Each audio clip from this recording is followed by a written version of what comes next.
We are live. We are live this morning, beautiful Wednesday morning, Wednesday the 24th of January 2024. And we are live here with our SSM News Echoes Global Africa for our African audience. You're welcome. My name is Mark Godwin Iweajuwa, and I'm here with, hopefully, my colleagues will be joining from the different parts of the world. I'm here all alone now in the studio. We are live and we have to do what we have to do. So you're welcome, viewers. You're welcome to Wednesday morning Global Africa. I'm talking from Milan, Italy. So before we go into the news, while I wait for my colleagues, we go through some newspaper headlines. Newspaper headlines coming out from Nigeria this morning. We are hearing news that the Economic Financial Crime Commission, EFCC, this morning has picked up a former governor of the state, governor of Anambra State. He's called Willie Obiano, Willie Madubuchi Obiano. Willie is before the Economic and Financial Crime Commission at the Federal High Court, Abuja. What we're hearing is that he's been arraigned on a 9-count charges bordering on money laundering, up to the tune of 4,800 million naira. 4,800 million naira. That's heavy. So a source of the anti-graft agency claimed that the former governor allegedly moved that said sum of money from different accounts. They added that at various times, the money was changing to dollars and returned back to Obiano by cash. So 4,800 million naira is hanging on Obiano's head, fraudulent financial crime. And we hope to hear more from the news. It's ongoing now, right there at the court in Abuja. Financial and Economic and Financial Crime Commission has arraigned Willie Obiano of Anambra, former governor of Anambra State, on charges of money laundering.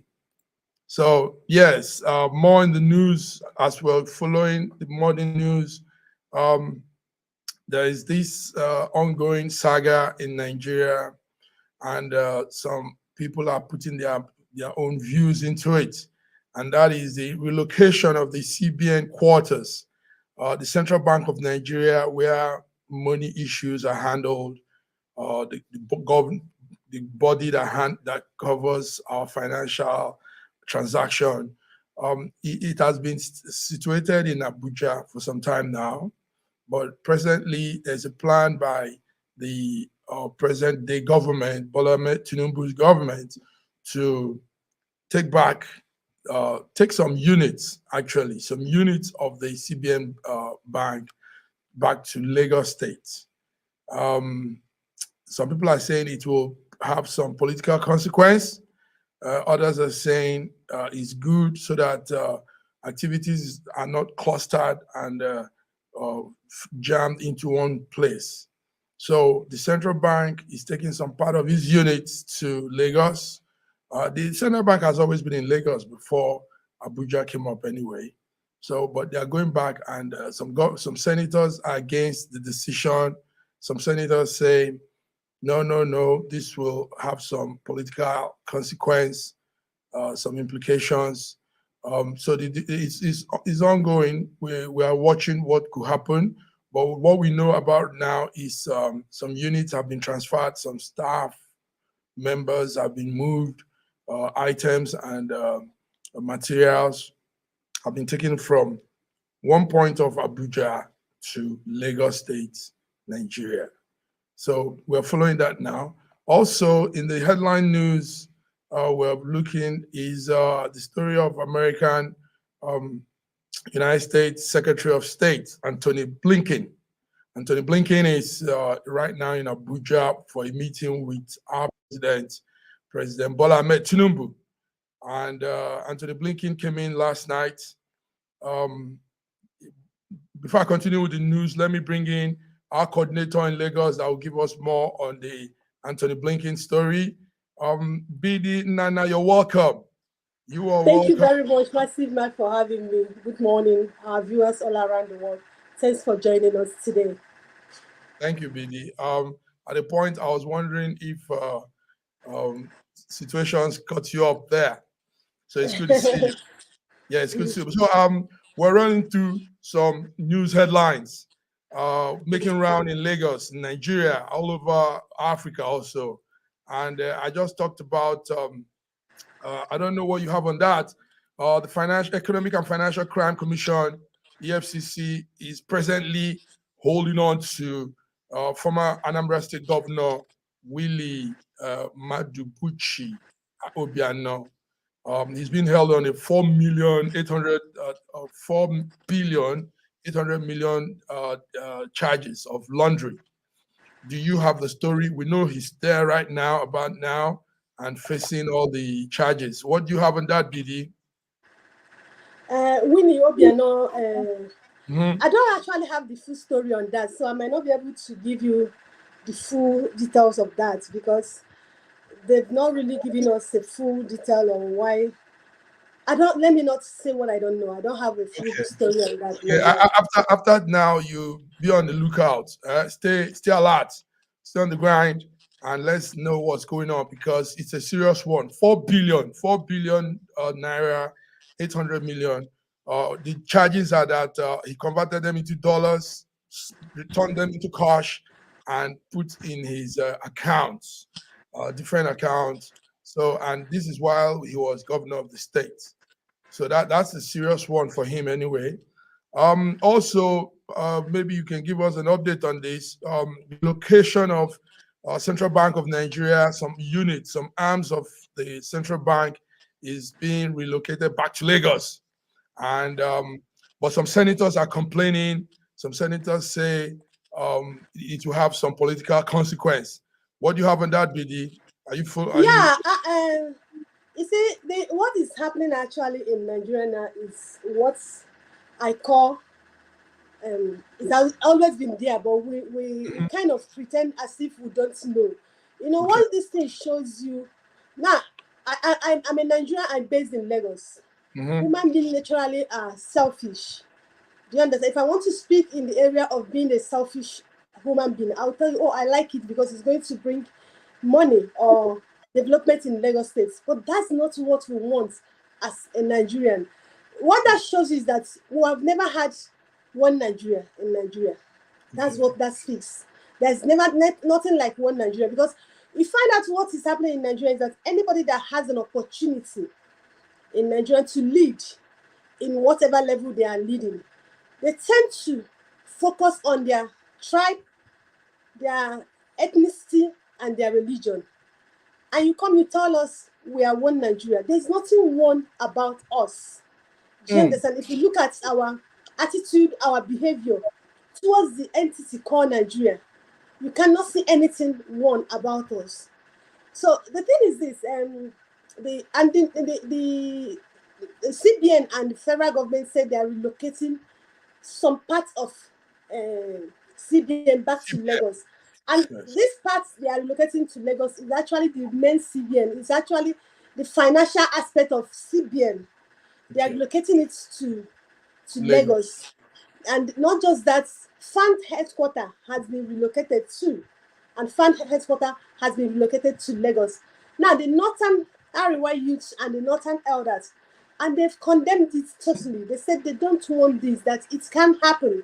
Yes. Relocating this aspect of CBN and fund headquarters to Lagos will strip Abuja and North its financial strengths. Okay. So, yes. So they've kicked against that. They said they are not part of this. But the federal government said they have made their decision and their decision stands. Do you understand? They said they've made their decision and their decision stands. And a lot of things has been going on. And from our indication, it has been, the plan has been carried away. Everything has been formulated, everything has been done. People have started moving back. So I hope federal government will do something different. Like I said earlier, that shows you that there is nothing one about us in this country. Because we saw what happened during Buhari regime.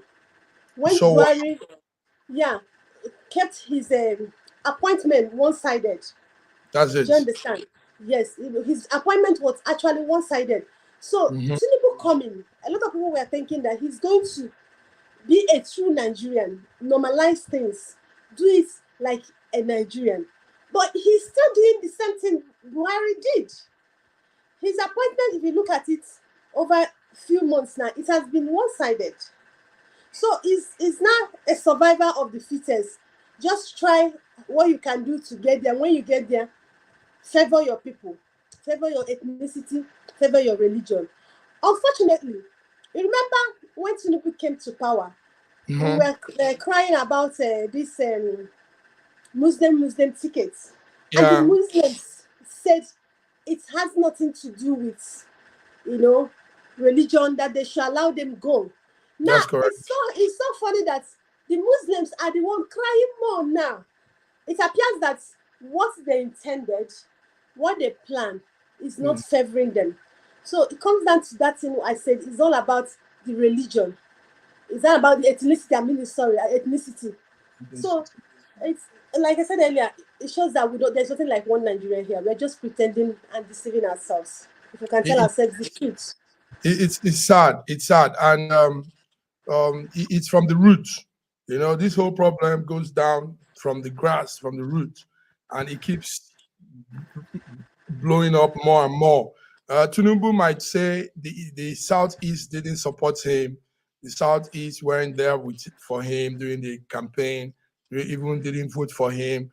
But the thing is, yes, you have different candidate, different choice and all that. But when a particular person now emerges, he carries everybody along. But that's not how we see in Nigeria, sadly. It's Now, okay. massive mag. You see, Mm. the way we do things in Nigeria, like I will always tell you people here, Nigerian leaders lies a lot. They will always have things to justify their actions. Now, That's what they are saying, why they are telling us the reason for relocating the offices to Lagos is to okay. decongest the offices in Abuja. You Yes. and I know that Lagos as a state Mhm. is congested. Already. Lagos is congested. Now, the office they say they want to relocate to Lagos. Before they will stay in that office, they are going to put in a lot of money. You see the situation Nigerians are in now. Do you understand? We have a lot of things to do with money. People are hungry. If these people come back to Lagos, they are going to spend billions of naira to put those offices into use. So our people they don't Check, think or analyze issue before they analyze. get into it. That's it. They just jump into it. Thank you And very much. Thank you. Thank you, BD. BD, yes, so many things happening also. We just talked about that. The other thing again is the United States Secretary of State, Antony Blinken, is right there with you. He's yeah, there he's been there. I don't know, so much fuse about his coming. Everybody's, but like we discussed last time, you even said so that their visit doesn't much impact on the lives of the people, and that's what matters, not all these big grammar, big movements, and at the end of it, the citizens gain nothing. But anyway, he's there with you. What do you have to say? We saw the ambassador, the foreign affairs minister, Yusuf Tuga, and the secretary to the government, George Akumi, and the chief of staff to Tinubu, Femi Gbajabiamila. We saw all these people shaking hands with him, receiving him at the entrance of Asu Rock. The other thing I want to say is Secretary of State of America is likened to a minister. So why do we get so excited that a minister for example, a minister in Nigeria visits a country, visits America? They don't care who he is. Why are we so excited that the Secretary of State of America is in our country and we are jammed up thinking something will come out of it? Well, BD. What's your views on this? It's an African man thing. I'm sorry to say this. We get so carried away whenever we see a white man, and that is why, yes, whenever we see a white man, we get carried away. It's an African man thing, and it's a mindset thing, Okay. and that has actually cost us a lot. Still, we don't want to learn. Yes, he was actually at our Aso Rock, and he was received by the Ambassador Yusuf Tuga, the Yeah. Minister of Information, yes, and top government officials. Even with Tinubu, they've received him. He said he's here to strengthen the relationship between African and USA. And That's like you right. said earlier, their major focus in this visit is in area of climate, food, health, and security. That's Okay. what he said. And this is based on the agreement they had with Africa in 2022 summit that was held. So that is, it was after the outcome of that summit that is bringing him to Nigeria. Like you said, this is just a minister. And a minister and a whole continent. I don't know, a minister and the whole continent. I don't know what we're going to benefit from that. I don't know the outcome of this trip. Because he will go back. He will go back home, and some people might even kick against some of the other members of his cabinet. Might kick against their decision. We know this very fierce opposition between the Republicans and the Democrats, and when they come up with an idea, these ones kick against it. Anyway, yes, Blinken is in Nigeria. He's expected to hold bilateral meeting with President Tinubu. And like you said, he has come to talk on some key issues bordering on climate, food, and all that. From there, he'll be touring Cape Verde, Ivory Coast, Nigeria, Angola, and some other countries. And he has said that all he's doing around Africa is for regional security, conflict prevention, democracy promotion, and trade. So let's see how that works out for us, BD. Thank you very much. I just pray so that it works out for us. And like I said earlier, I said the other day, Nigerians, Africans should be, business mind driven. Because these people, over the years they've been dealing with us, they have been business minded driven. Africans should learn not to settle for less. And they should stop looking at now in whatever dialogue they have with them. They should look at the future. They should project into 20, 30, 50 years. But the problem Africans have is that they always look at their present situation to dialogue. And when you look at your present situation to dialogue, you will not get the best out of that dialogue. Thank you. That's a good one. Yes, you will not get the best.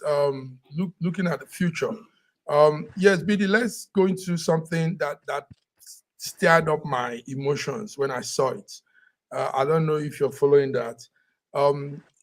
Right there in Abuja, primary school teachers are protesting for non-payment of their salary. And they've been on strike for over a week now, like the information said. And no concrete response has been given to them. No, they've just been there sitting in the sun, holding placards. I think we have a picture of that. They've just been there holding placards, protesting. No response. These protesting teachers accuse the the FCT area council of poor attention to their welfare. They are protesting for non-payment of their salary, promotion arrears, new minimum wage arrears since 2019 that was announced to them. None of this has been received. Nobody is responding to them. And these are the people that make up the fabric of our country, teachers. How come we have this group of people and nobody cares about them? And like you said, billions will be used to renovate a project that doesn't really make sense. Billions will be used to buy house and renovate houses for senators and all that. Billions will be used to build house for the vice president, Shetima, and also buy vehicles for all these ministers and their wives. But nobody is looking at these poor teachers that affect the life of our country. BD, what do you know Yeah, about? I've been following the news. See, Massive Mike, most times when you speak on certain issues, the first thing people comes to the mind of people is that you hate a particular individual who is in power, or maybe probably you hate APC as a party. Nobody Mhm. hates anybody. We speak so that people can, to correct people. That's why we are speaking. That's why we analyze and criticize some things. See, this teacher protested for the non-payment of salary arrears, promotion arrears, and new minimum wage arrears. And this is since 2019. 2019. You know why I made that analogy before I started talking? This was since APC government has been in power. And you and I know that it was in this government that they allocated billions, I'm not talking about millions, into an office that is not constitutional in this country. They, they allocated such amount of money to an office that is just ceremonial. And this is our teachers who produce us. Whatever thing we are today in this country, it is our teachers. It's Do you them. understand? And we treat them anyhow. This is since 2019 that FPC has taken over power in this country. Now, the question I want to ask you now, if people in Abuja can have this kind of experience, what do you think other people in other states in Nigeria will be going through? Mhm. If they can owe Abuja teachers since 2019 till now, that has pushed them to the streets to protest. Now, imagine what is going on in the other states in Nigeria. This is Mm. just the Nigerian situation. This is what an average Nigerian is going through. Going But the to. thing is this, most people wouldn't know how to come out to speak. Another thing is that even if when you want to speak, you have a lot and millions of people shutting you down, silencing you. The thing is that even the APC governments, they don't care. This thing doesn't get to them. They do what they want to do, and they come up with their propaganda. And unfortunately, Nigerians would believe in it. Just hold on. They've not given a speech on this. They are coming out to give a speech on this. And all their speech is there towards exonerating them. They are It's, not always accountable. They are not ready to, say, oh, we've US, made a mistake. We are yes. sorry. We are going to do it right this time around. They are not. This is so unfortunate and, disgracing to us as a country. If this kind of a thing will be happening in a federal capital of a country like Nigeria, we call ourselves giants of Africa. If we can't pay our teachers, but we are buying SUV for senators, House of Rep members, ministers. Do you understand? It shows that we don't have It's that value for viewers. education. Thank you very much, BD. Viewers, you are listening to our program, SSM News Echoes. This morning, Wednesday, we are giving the global Africa news. We want to tell you what you're seeing on the screen. It's a protest going on. The Federal Capital Territory, Abuja. Primary school teachers have not been paid their salary. They've not been paid all their arrears. They've not been paid the minimum wage that was promised them since 2019. And what BD is saying is so touching. These are the people these are the fabric of our society. When you don't handle these little grassroots situations, how do you want to take care of the big situation? These primary school teachers affect us. They take care of our children. This is where our lives begin in Africa, in Nigeria. Your school age begins from the primary school, and you grow. Now, when those teachers are not taken care of, how do the students learn? How do they become better citizens? So we here in SSM, Schengen Story Media, we want to call out to people, officers, officials that are in charge. Please answer these people. Look at what they are asking for. 35,000 naira minimum wage. That's all they are asking for. 35K, like this. Just a peanut from what they spend for Can you themselves. imagine that? This is money some people spend in a stand with granules or biscuits. Some of these senators are spending, and these people will use this to live through a month, and they've not even been paid for years now. So it's disheartening. please do something. People in authority listening to us, council, Abuja council members, listen to these poor teachers, attend to their welfare. They are protesting the non-payment of their salary, the promotion arrears, minimum wage that have been promised them since 2019. They've not received anything. Do something about these people. These people are helpless. They are in our hands to help, and we need to really come to their aid. Teachers, primary school teachers in Abuja, in fact, primary school teachers all over Nigeria needs to be taken care of.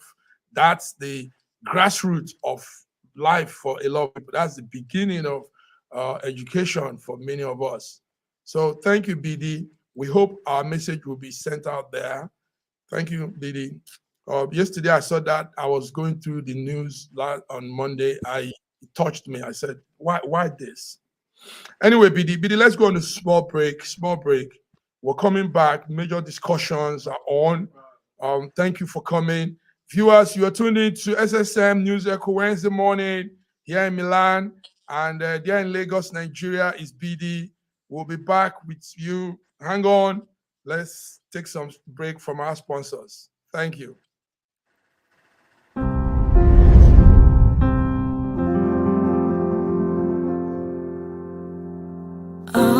Arise, oh, compatriots, Nigeria's call, obey, to serve our fatherland with love and strength and faith.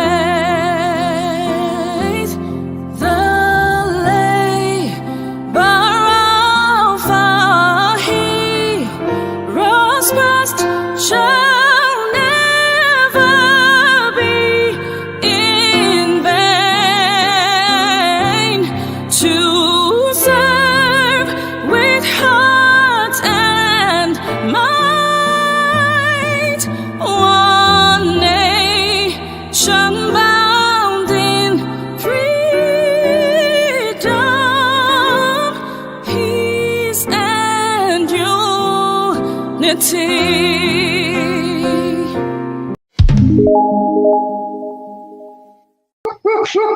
This is your numero uno, and my name is Charlie Boy. Yes, the king of boys, the area father, the father of their fathers, the Odudubariba one of Africa.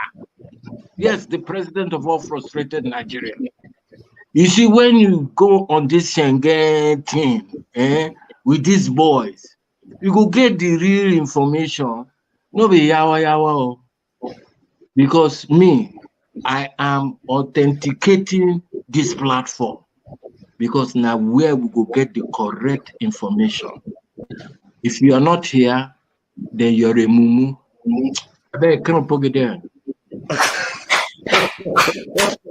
This country has some of the most extraordinary culinary diversity in the world. I'm talking about Nigeria. This first dish is amala abula, made popular by the Yoruba people in southwest Nigeria. It starts with amala made from dried yam and then is covered in a variety of soups. Next we have ofe nsala, a white soup that is synonymous with the Igbo people of southeastern Nigeria. It goes best with fufu, or akbo as the Igbos call it. Next we have suya, the most well-known food of the Hausa and Fulani people of northern Nigeria. Meat is covered in a peanut-based powder called yaji and cooked over an open fire. This is banga and starch, a classic of the Urhobo people of Delta State. Lastly, we have onunu, a plantain-based swallow of the Izon people in south-south Nigeria. We are eating it with fisherman soup, popular throughout this whole region. And of course, we don't forget the jollof rice. This is popular everywhere in Nigeria. I think what makes Nigeria so great is the diversity of all the different people coming together. These beautiful ethnic groups living side by side, sharing culture and cuisine, is what makes Nigeria such an amazing country to visit. Nigerians should be so proud of that cultural heritage, as there is so much more that unites than divides them.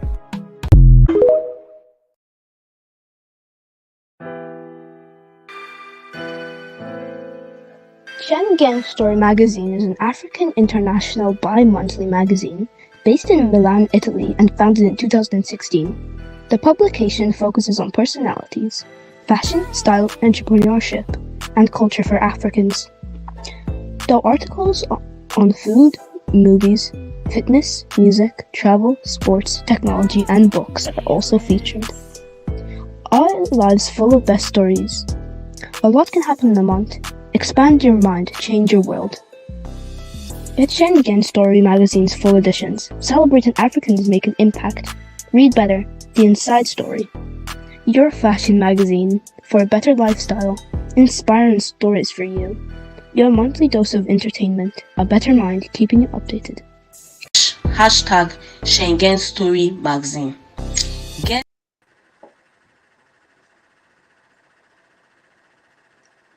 Viewers, you are welcome back to SSM News Echoes this beautiful Wednesday morning.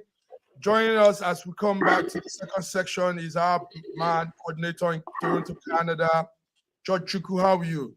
Oh, I'm wonderful. Good morning. Good morning, Billy. Good morning, Mark Godwin, and good morning, viewers from around the world. Nice. We missed you at the first section, but we know it's all good. Listen, Yes. gentlemen, it's on. It's on. Wole Soyinka, the Nobel laureate, says barbarians have taken over social media, and it's causing a lot of discussion, talk. Everybody's wrangling. Wole Soyinka is a Nobel laureate in Nigeria, from Nigeria. He writes books. He has lamented that the sorry state of social media in Nigeria has been downgraded to the lowest common denominators, and these denominators, he says, are barbarians. Wole Soyinka was saying this in a program and an event of, I think, the 48th president party of his club in Abeokuta, Ogun State, Nigeria. Now, reactions are coming over that statement. As media people, you guys are, I want to put it to you. Let me start with George. Barbarians have taken over media, social media in Nigeria. This is what Wole Soyinka says. Is that true? Is it correct? Is the man saying it also eligible to saying this kind of thing? Bearing the fact that we know it's who very, very unfortunate that Wole Soyinka used to be a man that I respected highly. But as the older he gets, the more deplorable he becomes, that I don't even pay attention to what he says. This is a man who went many years ago to hijack a radio station during an election. I have done so many things that if you begin to count it, it's uncountable. Now, he's come to the point in his life where when we are supposed to be listening to every single thing that he said because of his experiences, we couldn't even be able to do that anymore because he's sold his soul, number one, tribally, something that a man of that stature should be speaking against. He is indirectly supporting, and not up until today did he make any comment whatsoever about many issues that I was expecting somebody of his nature and caliber to say, but he never mentioned any of them. So you know what? I really don't want to waste my energy on him because maybe too much whatever Gogoro is disturbing his head. I'm sorry, I can't discuss it now. Anyway, what he said affected a lot of people, and a lot of people also reacted. BD, considering the fact that social media it has really come to help us somehow. Now we get real-time information. 2, things that were hidden before comes to the fore. 3, people are able to assess things, and there's an awakening in the minds and the lives of many people because of social media. Information's flow. Now, if they now say, and we know, yes, there could be negative sides to it, but when you generalize and say social media is full of barbarians, how do you see that, BD? And you know who the barbarians are? Massive Mike, the problem we have in Nigeria, I always say, is that we are very, very hypocritical as people. If barbarians have taken over Nigerian social media, Wole Soyinka is the first barbarian because he started it all. You see, one thing we don't know in this part of the world is that we don't know that people, the world see the ceiling heads. We were in this country, and like Sir George said, we know all what Soyinka did during the Abacha regime, during the Goodluck Jonathan regime. He was always in the forefront of freedom fighters, criticism, activism. Do you understand? The same Soyinka has become so tribalistic this time around that he can't even say simple truths. And what do you expect in return? Of course, Nigerians are doing what he taught them. Remember, he's a professor. So he has taught Nigerians professionally how to be barbarian. He has not even started. This is just the beginning. See, the same Soyinka is the person who has condoned all the evil that has happened in this country since 25th of February 2023 election. He condoned everything. And what was he thinking when he was doing all those things? You think Nigerians were not seeing? They were not listening. We saw how Soyinka openly said he will cripple government in this country. Yes, we saw how Soyinka protested against governments. Like Saddam said, how he held a whole radio station hostage. So what was he expecting? Or was he expecting that he would do all those things, other people will not do more than him? He has been a liar. That man, you know, the stage that Soyinka is now, if Nigeria was to be other country, they would have stoned him because he has abused himself.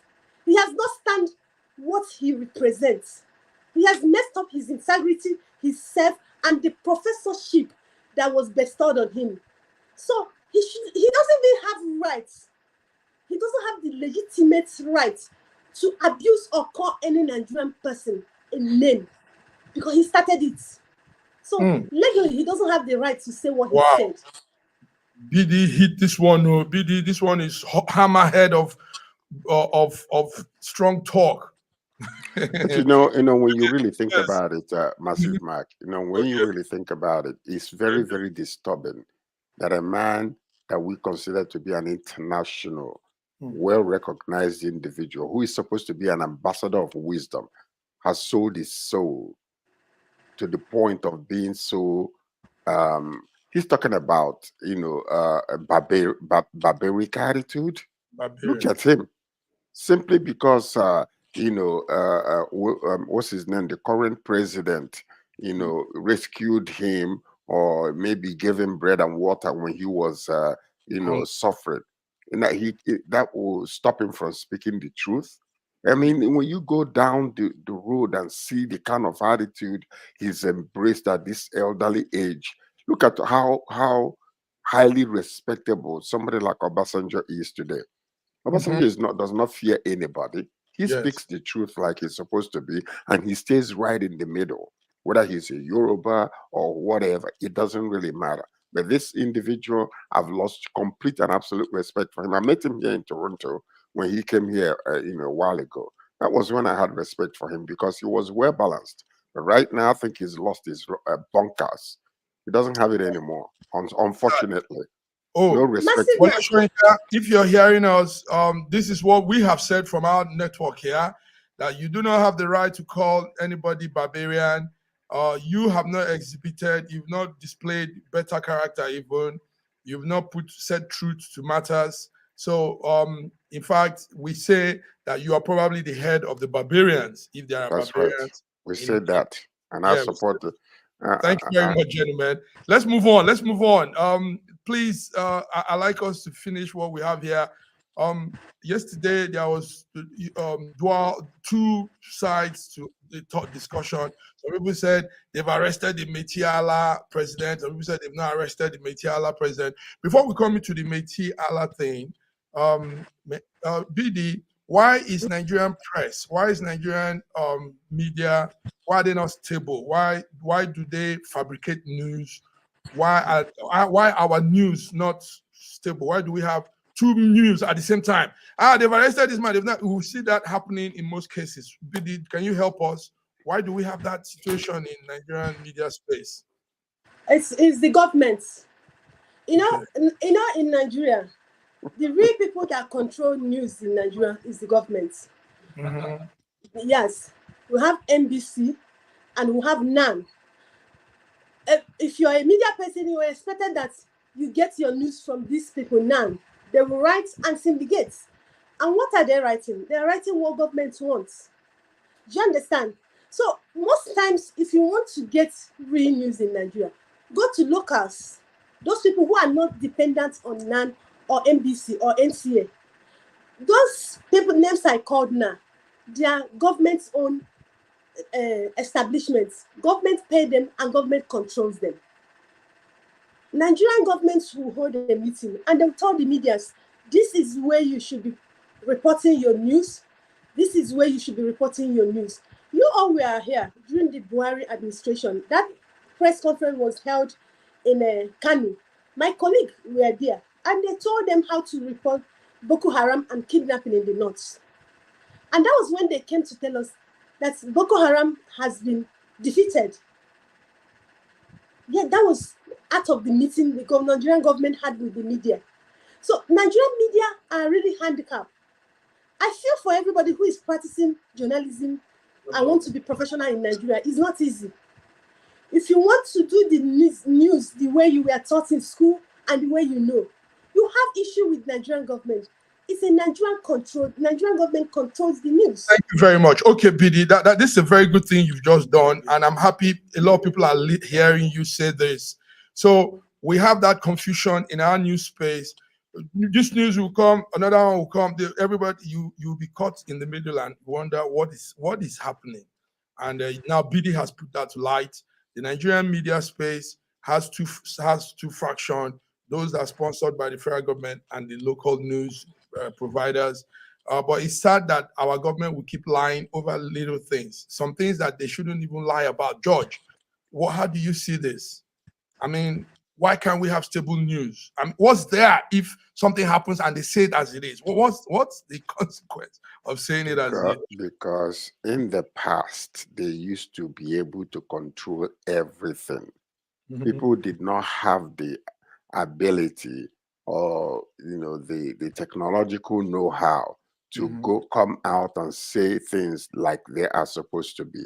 So Okay. number one is the news will come out, people will narrate what they have seen, Same. and the government will muscle the media to say what the government wants them to say. So in every case, you have the left and the right, and then until you come to the middle, that's when you can find the truth. That is the reason, because everything is being controlled and people are afraid. People are afraid to come out and tell it like it's supposed to be, rather than being responsible for the news that you have. You are afraid of your life, you are afraid of everything. So that's what you see today in Nigeria regarding the news. That's why you get the left, and then all of a sudden you get the right. And then at the end of the day, you come to the middle and find the truth.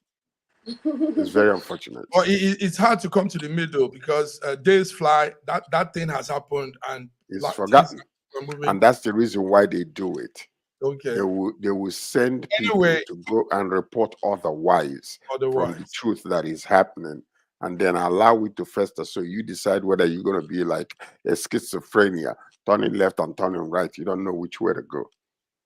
Thank you very much, George. Anyway, for you guys, yesterday there was a report that one Bello Badojo, the president of the Meaiti Allah organization, is in the custody of DSS. And minute later, another came said, no, DSS said, no, they don't have him in their custody. But the storyline is that this president of Meaiti, the Meaiti Allah is a cattle. The cattle organization of Nigeria. It's a group of people that say they administer cattle activities. Now, we saw that during the week, last week or thereabout, that group formed a vigilante group made up of about 1,144 Fulani youths selected from different communities in 13 local governments in Nigeria. And it was mainly in Nasarawa State. Now, what we found out was they were giving guns, they were giving all they needed to, and the agency said they were going to combat criminal activities in the North Central State. Now, they did that without the notification of the federal government and probably the interior minister and some other federal agency. And we suspected that that could be, it wasn't a clear arrangement there. So on the truth, DSS should pick the president of the Miati Allah up because he needs to explain. It's not anything. He needs to come and explain what he's trying to do. You can't form a security agency inside Nigeria without the notification of the federal government. So, George, what do you think about this? What I think, what this is my own personal opinion. This is what I think that happened. Yes, indeed. They are still operating as if Buhari, who was the leader of the Mieti Allah, is still the president of Nigeria. So with that impetus, they went and formed this organization, not realizing that it's not, the status quo is no longer the way it's supposed to be. And now when this, the state government or the federal government discovered that this was done, the way it's not supposed to, they went actually and picked up that man. But a call from the head came from the head. A call came from somewhere and said something like, why are you people doing this to us? Type of situation. So now you see two sides of this whole entire thing. I believe that they did the right thing they were supposed to do, but there is an alternate force that is trying to keep this thing from happening. Watch this now. Nobody will rise up against all these so-called militia men that they're having. But if it was in the southeast or southwest, you will see how the military government will come to clamp them down and bury many souls, young people, unnecessarily hiding their bodies. They will kill them and massacre them. But now, because it's in the north, nobody will do so. And they're trying to stop the arrest of that man. I think he was actually picked up. And if he was picked up, he was correctly picked up the way it's supposed to be. And they need to stop that nonsense. He was correctly picked up. Yes, he needed to come and explain what he was trying to do for me. Bidi, did you see, you follow that? I'm taking to George's assumption, and I won't call it assumption. I think this is what has played out. Bidi, what do you think? Yeah, the president of Mieti Allah, Alhaji Kato Haro Bello Dajo, was arrested. Now, let me tell you the real situation. He was picked up at a Tindon Maila Cattle Market in Nasarawa State. He was picked up around 4:30 a.m. Now, they've arrested him. The news broke out. 4:30 a.m.? Yeah, a.m., sorry, a.m. DSS 4:30 in the morning? What is he doing in the market by 4:30 in the morning? No, they have house there now. They live around there. So DSS picked him up. They picked him up. Now, the news broke out. They reached out to the spokesperson of DSS, Peter Afunanya, but he declined. He refused to speak to the media. Okay. And like what Sir George said, you see, the truth is this. Yeah, we all are Nigerian, but there are people who are more Nigerians than others. And the Fulanis, the Hausas, has been the people who have portrayed themselves to be more Nigerians than others. And this, over the years, they've gotten away with things. They do things the way they like it. And what was their crime? Their crime is that by the way, a point of correction. Hausas are suffering the same thing that you and I, as Nigerians, are suffering. It's just the Fulanis. Let's, state facts the way it's supposed to be. Not the Hausas. Yes. It's all right. The Fulanis. Now, they form local police in millions to mind North Central. Now, before that, Kumi came out in a video and was speaking to Nigerian government that Fulani has that Boko Haram and kidnaps in the north are their brothers and their sisters, that they should not anger them for them to get angry, that there's nothing they can do about them, and that they are not going away anytime soon, that Nigerians should learn to live with them. So all these things were happening, that they picked this man up, and there was a call put out there. In Nigeria, you don't arrest Fulani herdsmen. Even in the southeast and southwest, policemen don't arrest them. Even if they burn down your house, they don't arrest them. There is an order, you don't arrest them. So now the DSS don't want to give a statement. But I will tell you for free, it's not in the news, but this one is my personal opinion, that this man is still with DSS, but they don't want to make it open because of Nigerian factor. So they are still speaking, and it's either they release him or they make it open. But there is a call, like Sir George said, that has gone through to them. Why did you pick him up? Nothing should happen to him. And that has been the way it's been in Nigeria. Now, this is it, viewers. Viewers, you're listening to SSM News Echoes this Wednesday morning here in Milan, George in Toronto, Canada, and BD in Lagos. Now, you're hearing how things work in Nigeria. This is how it plays out. And there's nothing we can do but to speak. And at the point, probably there'll be a change. Nobody is greater than any other person in Nigeria. We're all Nigerians. We all have the same privilege, the same everything rights, the same all it takes to be a citizen of a country. So if somebody claims to be superior, then there's a problem. There's a problem, George. Is that not so? There's a problem. There is a serious problem, and it needs to be corrected by Asiwaju, the Jagaban of the Western world in Nigeria. Gentlemen, before we close, let's just go into one business news, and that is that there is a billionaire called Femi Otedola. He's a Nigerian businessman. He came in yesterday. He was with Dangote Cement yesterday, and the owner of Dangote Cement, Alhaji Dangote, and he has added a very big chunk of his own wealth into the shares of Dangote business. Now, what he says is he wants to propel Nigeria. He wants to add to what Dangote is doing to propel Nigeria and indeed Africa to a much needed era of industrialization. So he added some part to the share of Dangote Cement and the Dangote business. Gentlemen, I want us to talk about this before we close. Is this truly going to impact?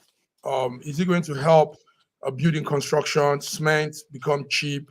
Is it going to help also infrastructure development in Nigeria, in Africa, when Dangote expands and builds this cement business? BD, let me start with you. Is this going to? Yeah, Dangote Cement and Otedola. That's a good one. That's a nice one. But if I want to tell you the truth, what I feel, see, a nation grow, a state grow, a country grow when you say this country is doing well, it's because the people in that country are doing well. It's good for him to invest in Dangote, but Dangote is already grown. I think he should have used that money to develop and help other upcoming or other small businesses that is in their 10 million, 100 million to grow, so that we can have a lot of industrialists. We can't keep funding one particular business. We can't keep funding one particular person. It's not helping us. Do you understand? What he did was good. I'm not saying, but it would have been better if he had looked in the direction of other people, not Dangote. Dangote don't need that money as per se. Yes, if I tell you, he don't need that money. But you know, we are this kind of people that always want to identify with already existing name, with people who have made names. And that is where we are losing it. Dangote would have looked for other companies, other individuals who his 200 billion, 300 billion will mean a lot and help them grow. He said he wants to industrialize Africa. You industrializing Africa is not just with one person. He would have looked for like 50 or 100 people and give them that money. In the next 5 years, we are growing, we are opening, but putting it in just Dangote, we'll grow, but not the way we're supposed to. Wow, That's that's a powerful viewpoint, BD. That's a powerful one. You just took it to the other way. George, what do you have to say? This man says, you see, a semi-monopoly is what they are building. I mean, we have already seen recently where the money that Dangote is working with came from. It is the federal government money, but people look the other way. He borrowed so much, which I know that he must have been borrowing before, and nobody says anything about it. But recently it came out that all the money that he borrowed, that he put into his business, came from from CBN, He never paid. He wasn't intending on paying back until the Barbarian social media brought it out. That's why. That's the advantage of having the so-called quote unquote by Wole Soyinka, the Barbarian social media news. That's what brought it out. But the only problem we have in that country up until today is news will come, it will flash, and it will get big for one day, 24, 48 hours. 3 weeks later, everybody forgets it. The man goes away with his money. What happened to that particular money that he did not pay? Who is watching to ensure that he's going to pay it? Or is he going to die unborn? Is he going to So die? we need to have an accountability people right. who will remember all the messes that are happening, call to remembrance, and make sure that there is an accountability and people are responsible for taking that thing all the way to the very end and let the world see what actually happened. That money that Dangote borrowed that he did not pay back, he's been trying to see the president because he wants to appease him. What happened to that money? Is this something that they have discussed behind closed doors and then it's all over? That is the ill of our country, and we must stop it if we have to become just like the movie industry in Nigeria or what our football team is doing now. Because we are so good, so intelligent, we are being crippled by the government and the system in Nigeria. This is powerful. I got so immersed in what you were saying and what BD said earlier. But we need to go, guys. We'll be coming back on Friday. I hope you guys will be here. This knowledge you put out, we need to have more of it. But on this note, I want to say, viewers, thank you for tuning in. This beautiful Wednesday here in Milan. We just did it with BD here in Lagos. BD Nana, thank you for coming through. George. Sir George Chuku coming from Toronto, Canada, this beautiful Wednesday, 24th of January. See you guys till come Friday. Thank you, viewers, for tuning in. Thank you. Bye-bye. Love you. Bye-bye. Love you. Bye-bye.